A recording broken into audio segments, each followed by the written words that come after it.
मित्रों, जैसा कि हम सभी जानते हैं कि गरुड़ पुराण में मनुष्य के जन्म और मृत्यु के रहस्य के बारे में बताया गया है। गरुड़ पुराण में बताया गया है कि मृत्यु ही काल यानी कि समय है, और जब मृत्यु का समय निकट आता है तो जीवात्मा से प्राण और देह का वियोग हो जाता है। हर एक मनुष्य के जन्म और मृत्यु का समय निश्चित होता है, जिसे पूरा करने के बाद ही मनुष्य को मोक्ष की प्राप्ति होती है और वह पुनः दूसरे शरीर को धारण करता है। परंतु अब यहाँ ये सवाल उठता कि जब किसी मनुष्य की अकाल मृत्यु हो जाती है तो उस जीवात्मा का क्या होता है और अकाल मृत्यु किसे कहा जाता है। नमस्कार दोस्तों, आप देख रहे हैं धर्म विचार यूट्यूब चैनल और आप श्री राम के भक्त हैं तो कमेंट में जय श्री राम जरूर लिखना। दोस्तों, गरुड़ पुराण में बताया गया है कि मनुष्य के जीवन का 7 चक्र निश्चित है, और यदि कोई मनुष्य इस चक्र को पूरा नहीं करता है, अर्थात जो अकाल मृत्यु को प्राप्त हो जाता है, उसे मृत्यु के बाद भी कई प्रकार के कष्ट भोगने पड़ते हैं।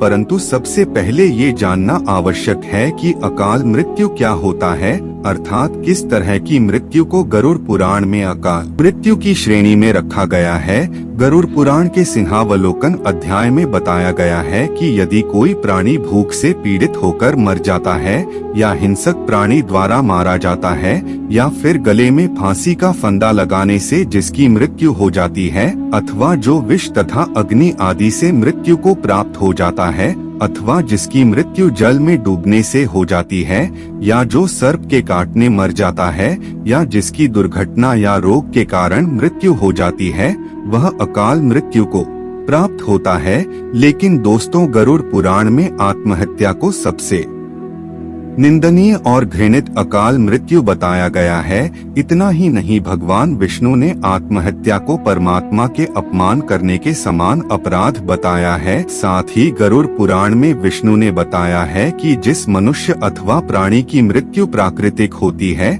वह 3, 10, 13 अथवा 40 दिन के अंदर दूसरा शरीर धारण कर लेती है। किंतु जो व्यक्ति आत्महत्या जैसा घृणित अपराध करता है, उस प्राणी की जीवात्मा पृथ्वी लोक पर तब तक भटकती रहती है जब तक वह प्रकृति के द्वारा निर्धारित अपने जीवन चक्र को पूरा नहीं कर लेता। ऐसी जीवात्मा को ना तो स्वर्गलोक की प्राप्ति होती है और ना ही नरकलोक की जीवात्मा की इस अवस्था को अक्ति कहा जाता है।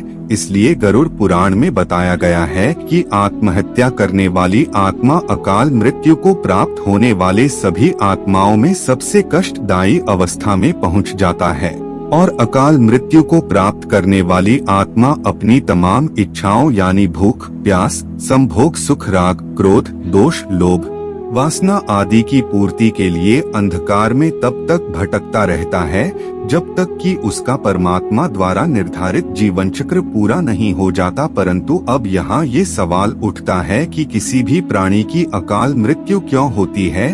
तो दोस्तों, मैं आपको बता दूं कि इसका भी वर्णन गरुड़ पुराण में किया गया है, जिसके अनुसार जब विधाता द्वारा निश्चित की गई मृत्यु प्राणी के पास आती है तो शीघ्र ही उसे लेकर मृत्युलोक से चली जाती है। प्राचीन काल से ही वेद का यह कथन है कि मनुष्य 100 वर्ष तक जीवित रहता है, किंतु जो व्यक्ति निंदित कर्म करता है वह शीघ्र ही विनष्ट हो जाता है। जो वेदों का ज्ञान न होने के कारण वंश परंपरा के सदाचार का पालन नहीं करता है, जो आलस्य वश कर्म का परित्याग कर देता है, जो सदैव त्याज्य कर्म को सम्मान देता है, जो जिस किसी घर में भोजन कर लेता है और जो परस्त्री में अनुरक्त रहता है, इसी प्रकार के अन्य महादोषों से मनुष्य की आयु क्षीण हो जाती है। श्रद्धाहीन, अपवित्र, नास्तिक, मंगल का परित्याग करने वाले, परद्रोही, असत, यवादी ब्राह्मण की मृत्यु अकाल में ही यमलोक ले जाती है।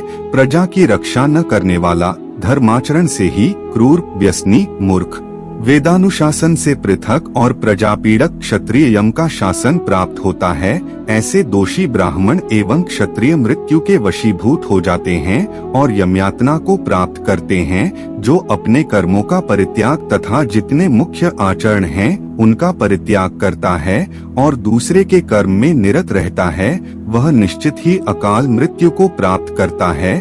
और जो शूद्र द्विज सेवा के बिना अन्य कर्म करता है, वह भी निश्चित समय से पहले यमलोक जाता है। ये तो हो गई अकाल मृत्यु और उससे मिलने वाली कष्टों की बात। चलिए अब जानते हैं कि अकाल मृत्यु के बाद कौन सी आत्मा किस योनि में भटकती रहती है। गरुड़ पुराण में बताया गया है कि जो पुरुष अकाल मृत्यु को प्राप्त करता है तो वह भूत, प्रेत, पिशाच, कुष्मांडा, ब्रह्मराक्षस, बेताल या क्षेत्रपाल योनि में भटकता रहता है। जबकि कोई स्त्री अकाल मृत्यु को प्राप्त होती है तो वह भी इसी तरह की योनि में भटकती रहती है, लेकिन उसे अलग अलग नामों से जाना जाता है। जैसे कि यदि कोई नवयुवती स्त्री या प्रसूता अकाल मृत्यु को प्राप्त होती है तो वह चुड़ैल बन जाती है।